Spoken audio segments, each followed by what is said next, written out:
human rights. So, may data kayo nito, di ba? I mean, for several hearings, we have been talking about the data. Are you keeping a data of this? Do you have a complete data of this? Hindi nyo nga kami masagot on your complete data on this. Ayun, ang tanong ko ganito. Ang tanong ko ganito, napakasimple na ang tanong ko. Alright? Does the World Health Organization aware of this excess deaths that happened in the Philippines during the pandemic time? That's my question. And the very people that should make them aware of that are, of course, the Filipino delegation.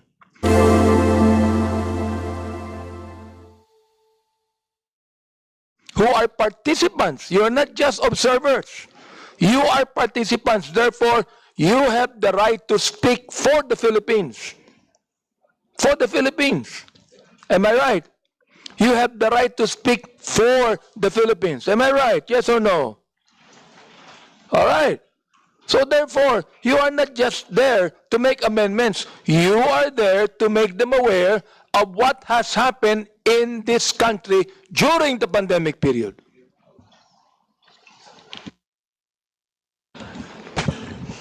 Okay, thank you so much. Medyo puso mo. Kasi siya ang committee ng on human rights, no? And there are claims, no? A lot of groups are writing us a letter asking the justice on them because in their allegation their rights have been violated. You are a lawyer, attorney, and we all know that it was an extraordinary thing that happened during the COVID-19 pandemic. We were all caught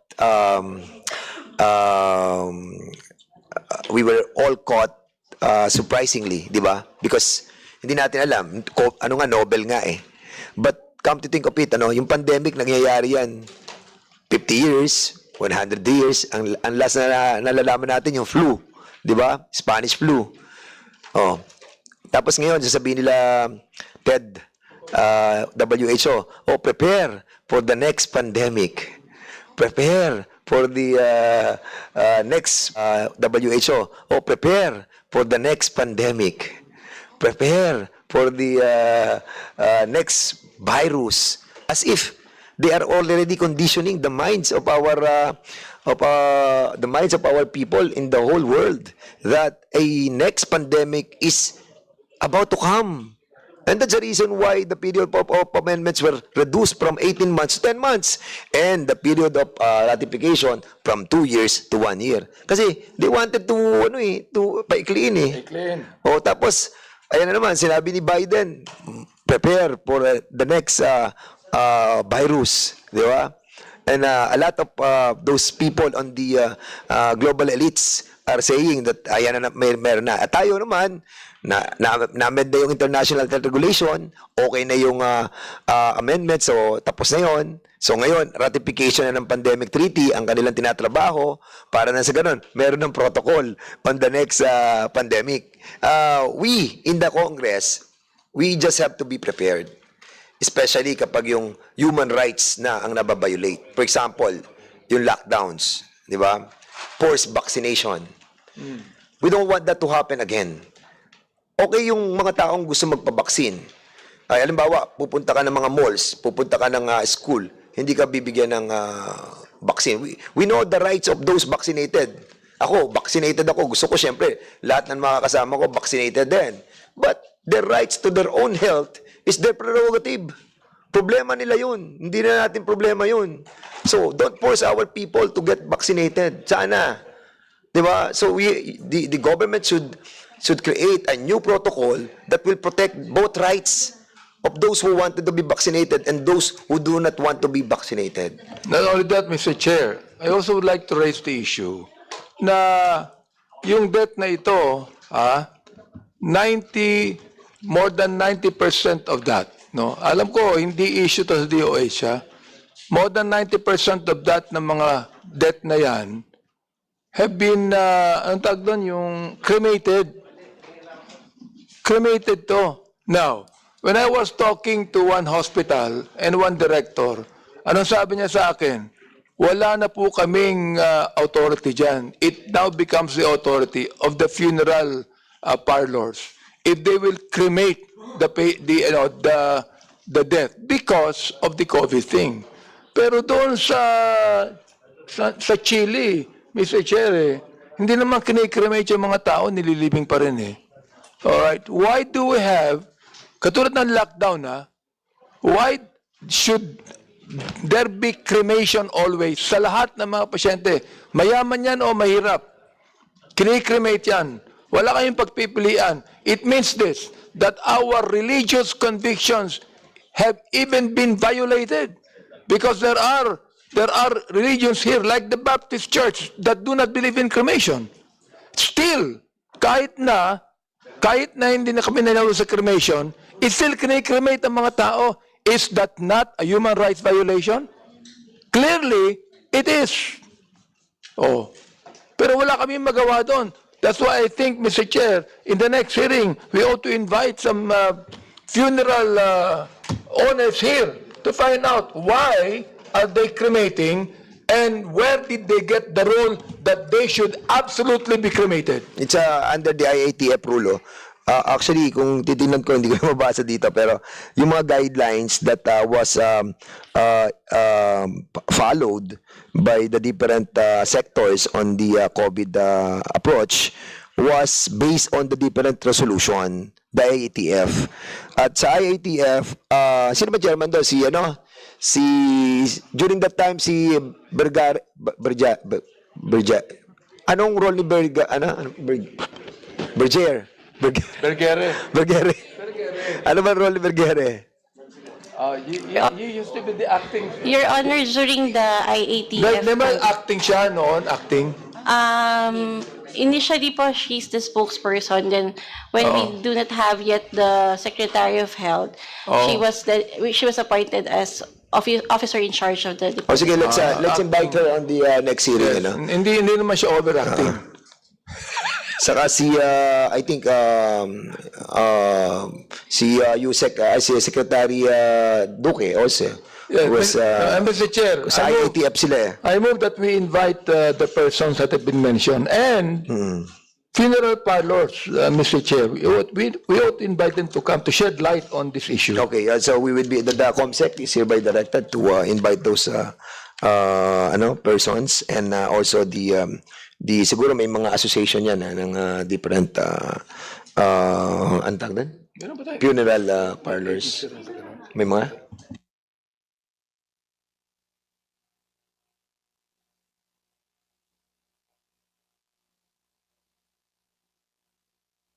Hindi, it's under also the DOH. Siguro we will be asking also the a unit under the DOH who are implementing doon sa issuance ng cremation ng mga different funeral parlors kasi yung order no nanggaling naman sa IATF sa DOH di ba?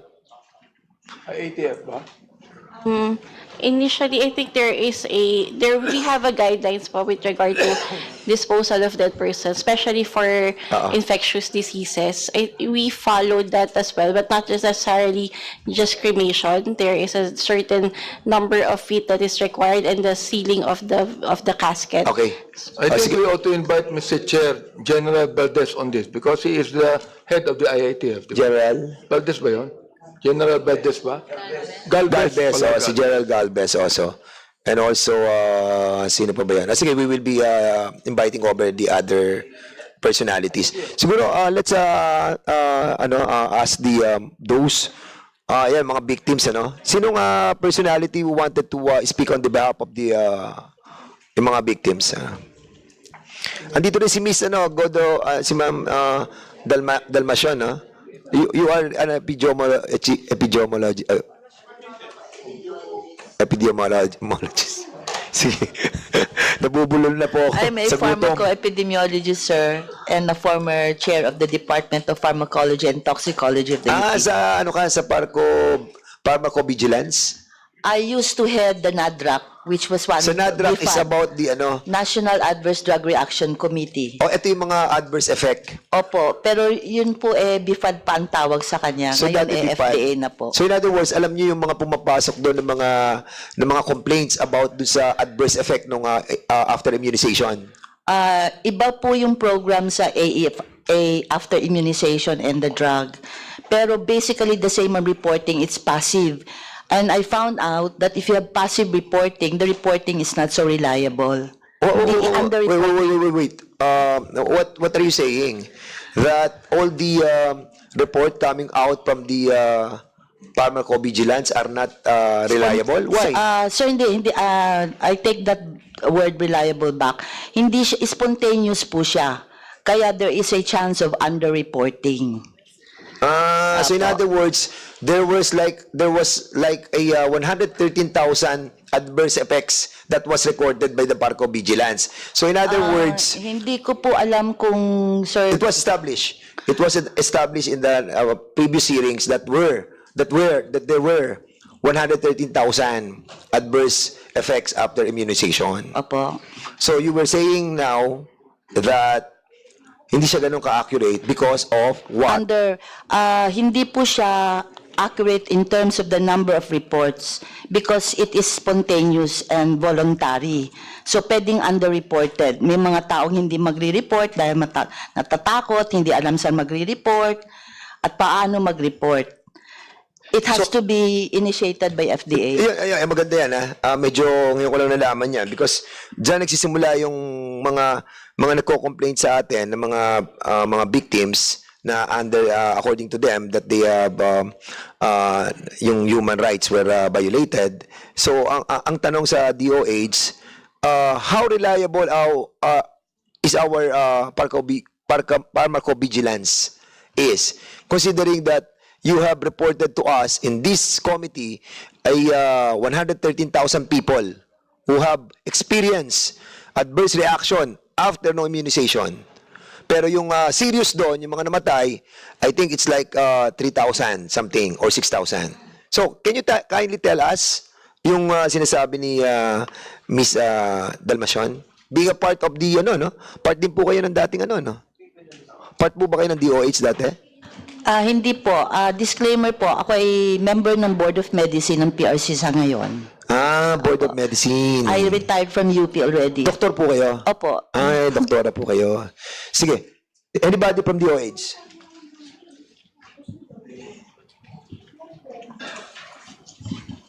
Hindi yung Good afternoon, Your Honor.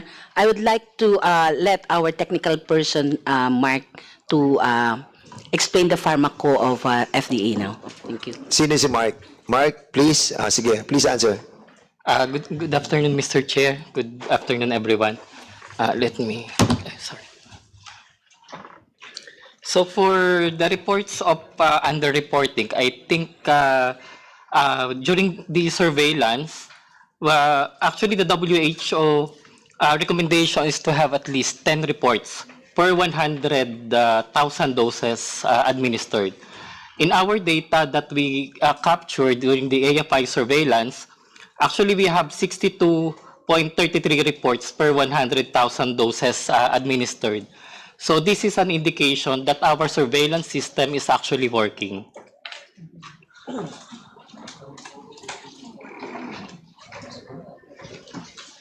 Anong ibig sabihin ng working? Nagbigay ka ng percentage, di ba? Yes. Ilan ang percentage? Actually, it's an indicator po. The indicator is at least 10 reports. So, for example, like 100 that have been vaccinated, okay, ilang porsyento ang effective doon? Yes, po. The indicator po is, Mr. Chair, is 100,000 doses administered. So there should be at least 10 reports per 100,000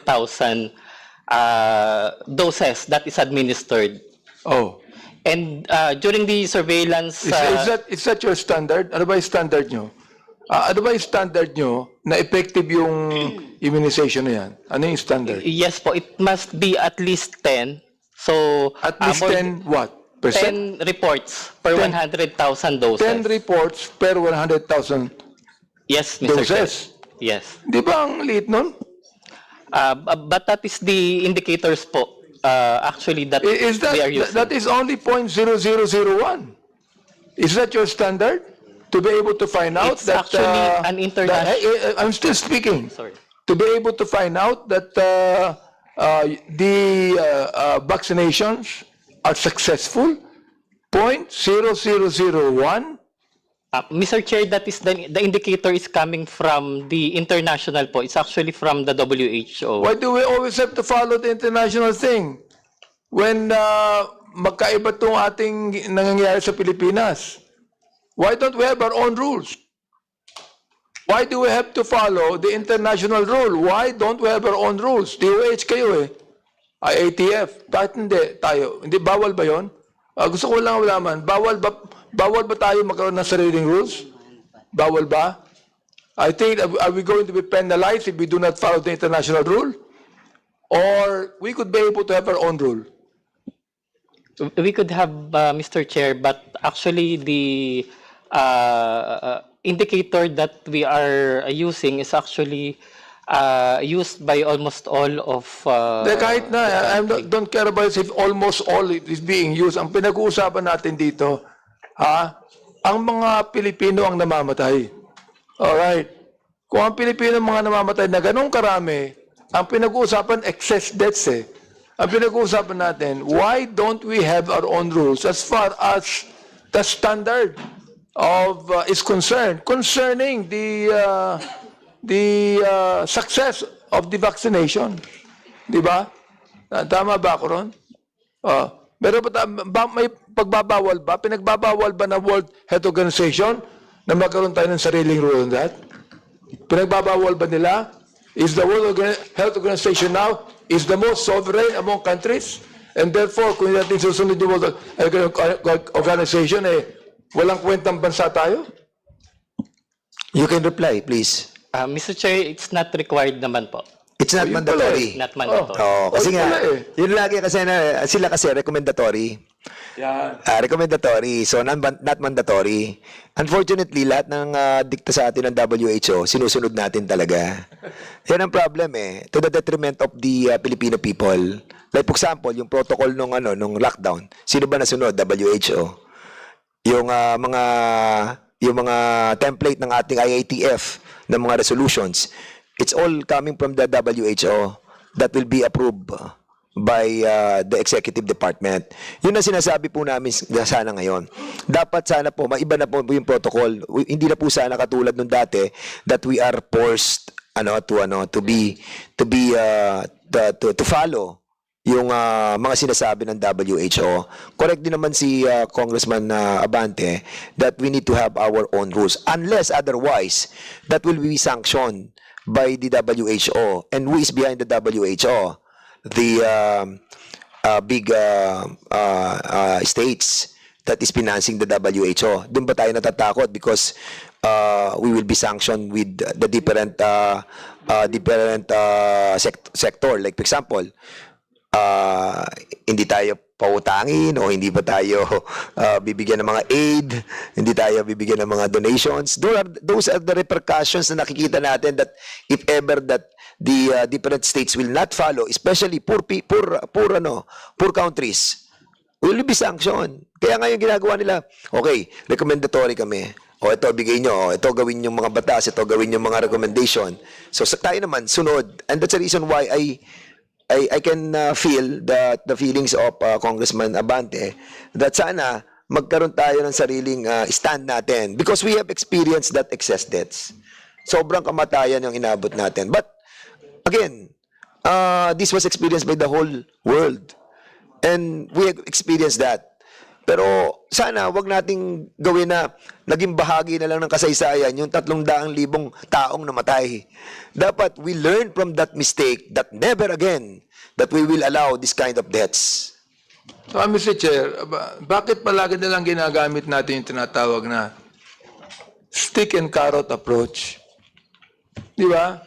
I mean, okay, pag hindi nyo ginawa ito, hindi namin kayo bibigyan ng vaccines. Hindi naman kayo papautangin. Ganun palagi.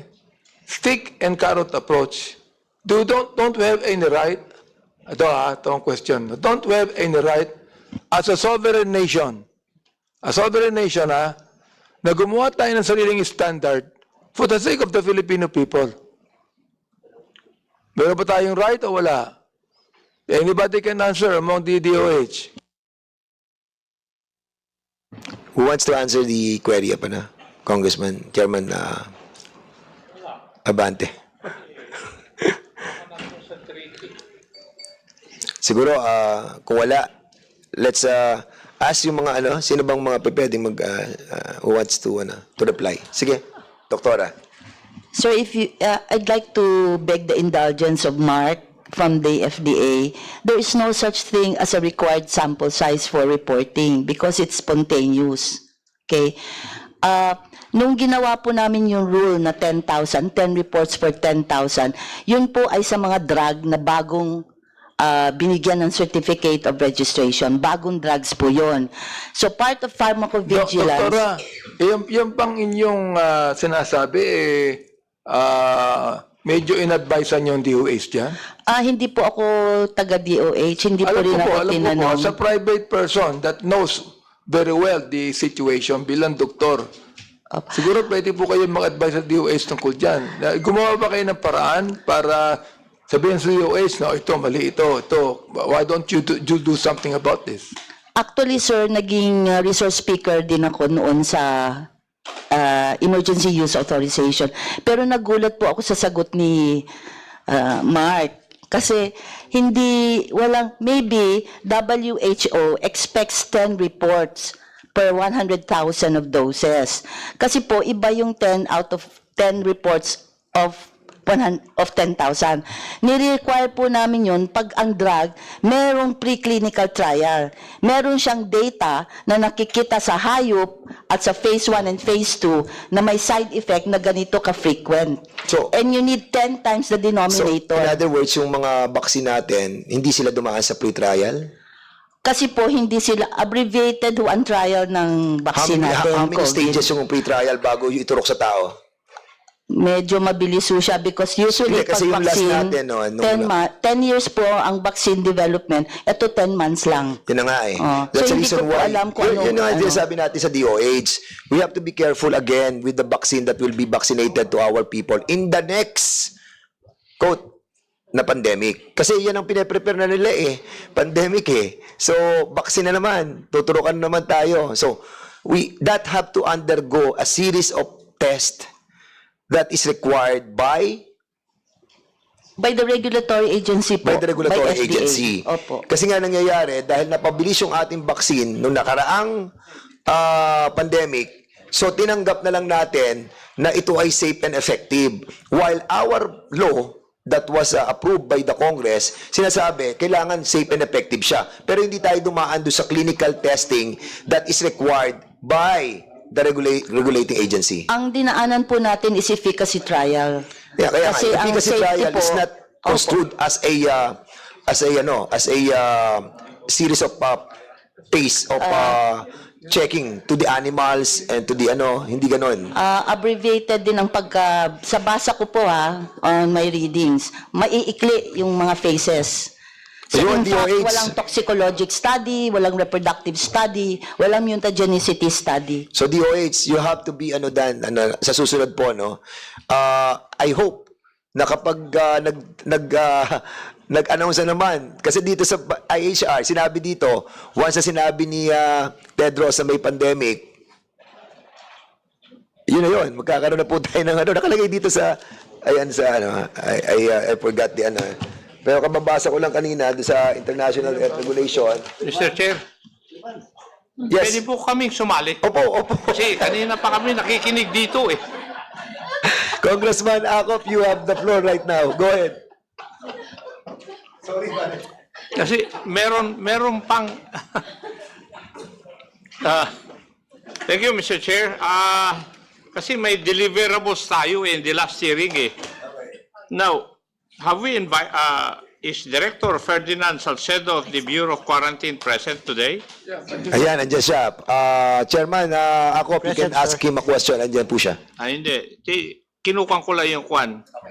About the head of the DOH NAEFIC, Nandito ba siya?